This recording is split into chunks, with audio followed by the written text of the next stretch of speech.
a couple of years ago now, Lynn and I went down to Swanage. We went down to Swanage via Hurston Holt. Now, Hurston Holt is the first station on the steam railway outside of Swanage. It's about a mile outside Swanage. We took our tent and we put the tent up because we went there for the bank holiday weekend in August with the aim in mind to take our grandson camping. We thought one night would be enough, and we were probably right. One night was enough. We trundled him off down to the station at Hurston Holt in his pushchair, and he was in the foulest of moods that you could possibly imagine. And on the back of his pushchair, there's a little plastic bucket. That plastic bucket, in fact, that was raffled off tonight. And I got this idea in my head, and I thought, I wonder what would happen if I put that on his head. So I actually got this plastic bucket and dropped it over his head, and he actually quite liked that, and that seemed to do the trick. He behaved himself after that, and you just lift the bucket up, and there he was, smiling face.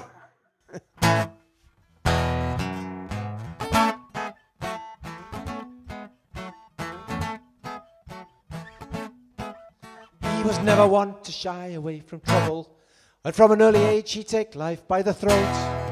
He was never one for cuddles, and he didn't like to fuss, and he'd always let you know if you were getting on his goat. Every hour was action-packed until a day was done.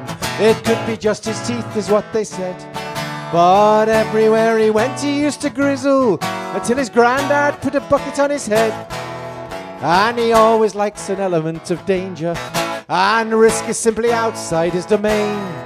And he'll always find a way to turn a situation round, especially if it means that he is up against the grain. And he never seems to pose much of a problem, at least that is until he's needing fed. But everywhere he went he used to grizzle until his granddad put a bucket on his head.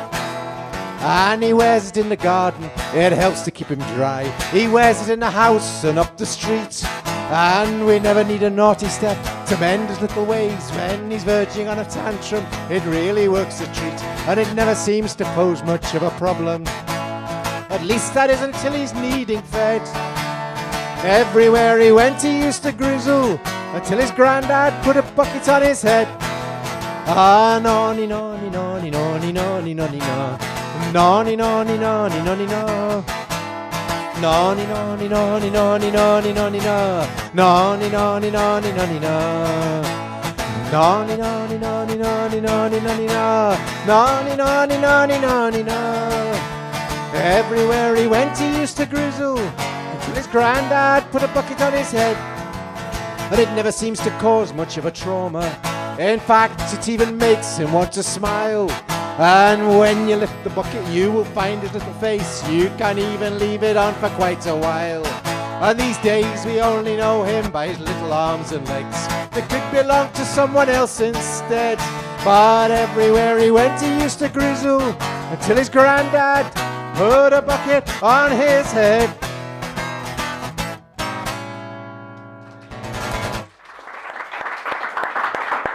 And I think on that note, I say thank you very much again for everybody coming. Thank you for your support, and we'll look forward to seeing you sometime in the near future. Thank you.